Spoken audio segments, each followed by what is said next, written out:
Assalamualaikum warahmatullahi wabarakatuh. Nyanyi dulu. Pagiku cerah, wajahku bersinar, ku sambut parkir bus yang akhirnya tembus.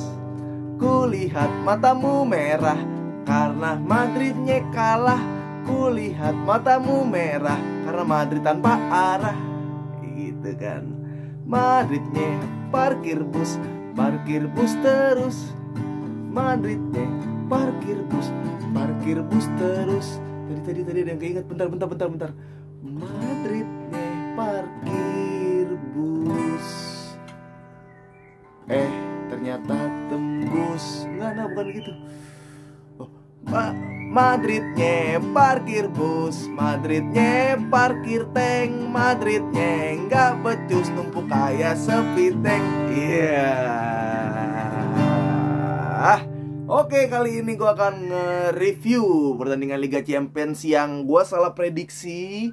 Ternyata nggak terlalu seru, nggak terlalu menarik. Ya cuma ada permainan yang satu arah. Jadi kalau lu tuh seorang public speaker, lu tuh cuma ngerasain berbicara tapi nggak ada respon.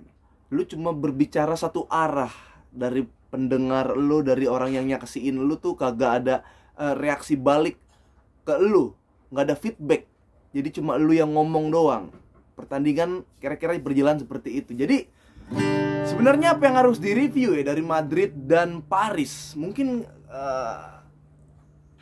ini udah parah sih, udah akut banget, yang ngeboseninnya udah akut. Maksud gue yakin ada beberapa pecinta sepak bola yang dia cinta sepak bola gara-gara seninya.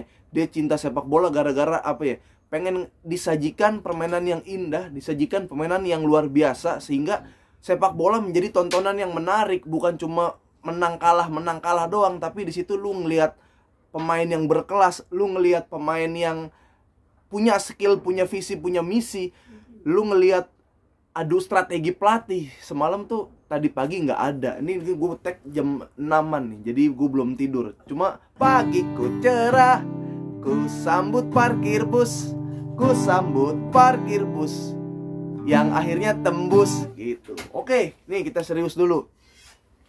Gue udah lumayan khawatir ternyata kalau ada tim yang bener-bener parkir bus, apalagi selevel Madrid lah ya. Kita nggak bisa bilang Madrid papan tengah. Gue nggak bakal jelek-jelekin Madrid papan tengah, Madrid mediocre, dia papan atas. Tapi kalau sampai segitunya main bola, aduh ampun, kayak ya udah gitu, lu emang menang gitu, tapi lu nggak ngasih tontonan yang nikmat buat kita gitu kan. Secara lu sama Paris nggak terlalu banyak juga pemain bintangnya, Messi, Neymar, Mbappe, ya Di Maria, Soso juga. Ya lu lihat, maksud gua lu juga banyak gitu pemain bintang yang bisa ngimbangin. Tapi kenapa lu segitu takutnya? Kenapa segitu takutnya Real Madrid? Ini materi juga jadi nggak panjang gitu kalau ngebahas yang main bola satu arah. Donnarumma nggak ngapa-ngapain, bikin fans Milan jadi kesel. Kayak lu udah digaji ninggalin Milan demi duit, dapat duit di Paris, kagak ngapa-ngapain lawan Real Madrid. Achraf Hakimi doang yang kerja, itu juga kerjanya nggak terlalu berat kan. Gue kebayang sih jadi Vinicius Junior, kayak gila di La Liga gue kayaknya lari paling kenceng deh. Ketemu Achraf Hakimi langsung kayak buset nih, ternyata lari gue nggak kenceng-kenceng amat. Dikantongin itu bener-bener. Kalau ditanya where is Vinicius, jawaban dari Hakimi, in my pocket. Dikantongin sekantong-kantongnya. Ya gimana nge-reviewnya ya? Lagian gue sih cukup prihatin ya. Maksud gue kalau fans Madrid mungkin seneng dengan hasil cuma kalah 1-0. Bahkan gue yakin kalau imbang tuh senengnya tuh sampai kayak langsung juara kali ya. Tapi kalau untuk lawan Paris yang sekarang kalahnya 1-0 mungkin ada yang seneng gitu. Tapi ya Allah, ini secara tontonan tuh bener-bener gak asik. Bener-bener gak asik gitu. Kayak bener-bener kayak klub yang beda level gitu. Klub yang beda level. Jadi gue baru tahu gue baru ngeliat di mana-mana skema dari pelatih itu ada 3 ya. Skema pelatih 3, satu kiper, biasanya 4-4-2 atau 4-3-3. Skema tuh 4-3-3, back 4, gelandang 3, penyerang 3, 4-2-2, 4 back, 4 gelandang, 2 penyerang. Madrid doang formasinya cuma satu, skemanya cuma satu kiper sama 10 back. Mungkin kalau klub bola ini, peraturan sepak bola bisa mainin 100 orang, 100 back tuh. Backnya Madrid 100 tuh. Kalau bisa gawangnya dibalik sama Madrid dibalik kali, biar nggak kebobolan. Waduh, gue bingung reviewnya ini apa ya bahas.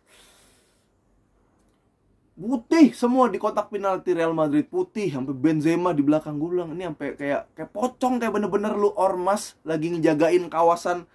Jadi kayak ada minimarket baru dibangun, biasanya tuh ormas-ormas datang nempelin bendera, nih gue yang nguasain lahan parkir, nih gue yang nguasain lahan parkir, numpuk tuh. Nah, di kotak penalti ibaratnya tuh Madrid, iya kayak ormas lagi datang, ini area parkir gue, jangan kemari, jangan kemari. Itu yang dinamakan parkir bus mungkin. Parkir bus Madrid. Gila ampun. Gue nggak tahu nih, ini ada tweet yang menarik nih buat gue nih. Jadi ada, lu nonton Coach Justin mungkin kalau mau review yang detail permainan gimana. Tapi ini ada tweet yang menarik, gue sama Coach juga nge-retweet. Pokoknya ini tweetnya bahasa Inggris yang artinya adalah dari Michael Cooks. Artinya gini, Real Madrid bermain 0-0 di sini. Saya belum pernah melihat Real Madrid begitu defensif. UEFA perlu menemukan beberapa cara untuk mendorong permainan menyerang dari tim tamu dan di pertandingan knockout. Wah, ini bagus juga. Karena sebelumnya tuh gue nge-tweet tentang ini pasti pertandingan membosankan. Dan babak pertama, solusi dari parkir bus ini tuh nggak bakal bisa ditembus kalau lu nggak punya gelandang yang ajaib, yang sekelas Xavi, Iniesta, atau yang ajaib-ajaib lainnya untuk ngasih umpan ke striker lu, ke penyerang lu, kasih bola ajaib yang tiba-tiba bisa diselesaikan sama striker lu. Harus sekuat itu sistem yang dibangun sama klub yang harus menaklukkan parkir bus. Sampai sekarang belum ada.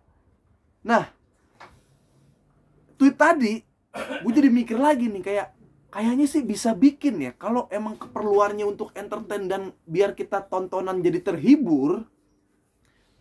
Bener tuh, UEFA atau FIFA itu harus mikirin kayak ada peraturan yang lu kalau jadi nggak terlalu lama di belakang gawang, lu harus nyerang beberapa kali ya, atau lu nggak boleh terlalu lama berada di area pertahanan. Ya kan, kayak mungkin basket tuh ada peraturan yang nggak boleh berapa ya, 3 menit berapalah, harus nguasain 3 menit, harus ada tembakan kayak gitu. Sama kayak mungkin dulu peraturan bola ada yang ngerasain yang zaman back pass ke kiper boleh ditangkap, back pass ke kiper boleh ditangkap. Itu udah mungkin nggak seru tuh buat ngulur waktu. Dipertimbangkanlah sama FIFA, dipertimbangkanlah sama federasi-federasi yang akhirnya kalau nge-back pass kiper nggak boleh ditangkap. Karena itu berpotensi untuk mengulur waktu ketika udah menang. Kasih back, lempar kiper, tangkap, kasih back, kasih kiper, tangkap, ulur waktu. Peraturan mulai dicoba lagi. Sekarang karena kalau back pass-nya pakai kepala masih boleh ditangkap. Wah, kemarin-kemarin kalau back pass pakai kepala ke kiper masih boleh ditangkap. Peraturan lagi, wah ternyata nggak seru. Dikasih lagi peraturan, kalaupun pakai kepala nyundul nggak boleh ditangkap. Jadi makin susah tuh, challenge-nya makin banyak. Nah, banyak lah kayak dulu offset, tentang offset kayak gimana peraturannya sampai nggak sebelum ada offset, mungkin sebelum ya banyak lah. Kiper kalau maju ada yang udah lewat tapi dioper, di passing itu offset. Itu tuh banyak peraturan kayak gitu. Nah, coba sekali-kali jajal tuh, mulai dirundingin tuh buat klub-klub yang parkir bus, yang bener-bener mau menang doang, nggak mikirin yang nonton. Ya sih emang bodo amat, gue juga bodo amat, tapi boleh kali dipertimbangin tuh. Kalau parkir tuh ya gedek aja gitu, kayak begadang capek-capek nonton, dikasih pertandingan yang kita tahu nih artisnya bagus-bagus tapi filmnya jelek. Nah kayak gitulah kalau nonton parkir bus gitu kira-kira. Nah tapi terlepas dari itu, setuju apa enggak, ya pertandingan lumayan oke sih sebenarnya. Kita ngelihat skill pemain si Paris Saint-Germain. Karena nggak ada yang kelihatan dari skill pemain Madrid. Karena Madrid cuma strateginya gue hafal banget. 9 pemain ada di areal penalti, ya. Ketika dapat bola, cross atau Casemiro umpan bola ke kiri luar berdaerah. Berharap Vinicius larinya kenceng bisa gocek 3 orang sisanya terus golin. Gue tahu kayak begitu doang bisanya Madrid. Makanya banyak yang bilang miskin taktik Ancelotti. Tapi sayang, sungguh sayang, Hakimi ternyata larinya lebih kenceng dari Vinicius. Jadi opsi itu udah mati, opsi itu udah gagal, sampai akhirnya frustasi Vinicius ditarik. Masuklah Bell apa Hazard masuk, gue lupa lah, antara dua itu masuk. Saking gak ngapa-ngapainnya Donnarumma, gue sampai lupa pergantiannya siapa. Ya udah, kalau kan pilihannya bener-bener bertaruh kalau udah parkir bus. Kalau Paris sampai lengah dikit aja kecolongan, pasti Madrid golin.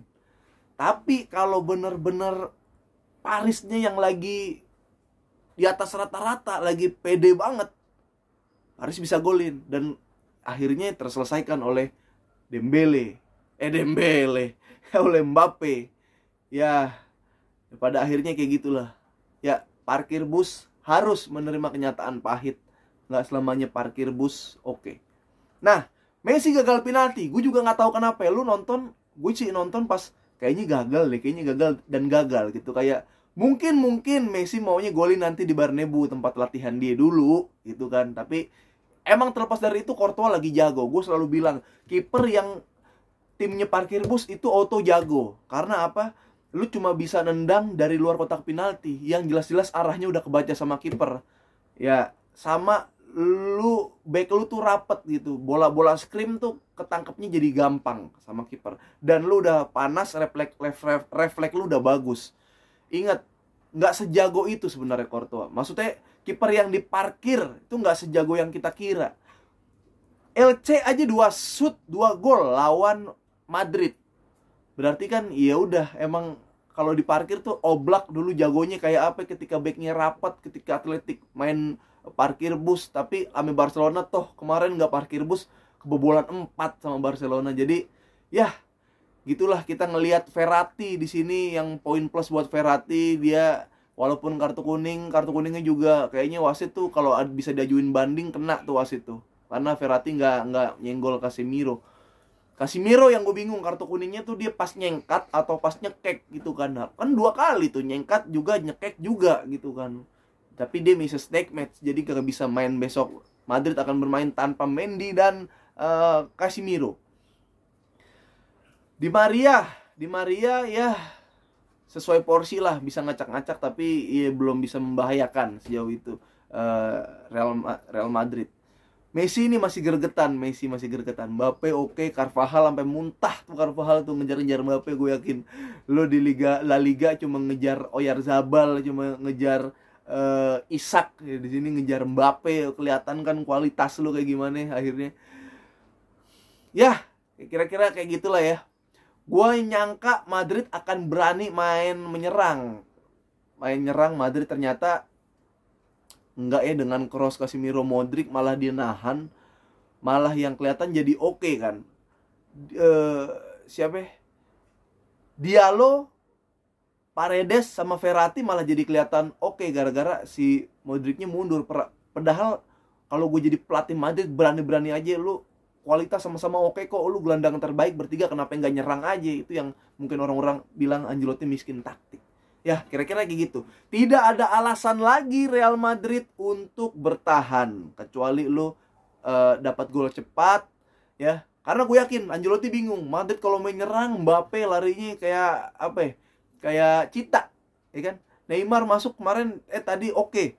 Ya kan? Belum lagi kalau lu megang bola, Messi dapat, udah dikasih assist, ampun deh. Udah. Makanya Madrid tidak ada lagi lu harus nyerang, main di Bernabeu, lu harus keluarin Madrid yang sesungguhnya. Atau jangan-jangan Madrid yang sesungguhnya adalah Madrid yang parkir bus kali kan. Ya gue gak tahu, pokoknya gitu aja reviewnya. Cuma dapat lagu doang satu tadi. Sama tolong diajukan itu, dipikirin lagi FIFA, ya kan, harus berapa lama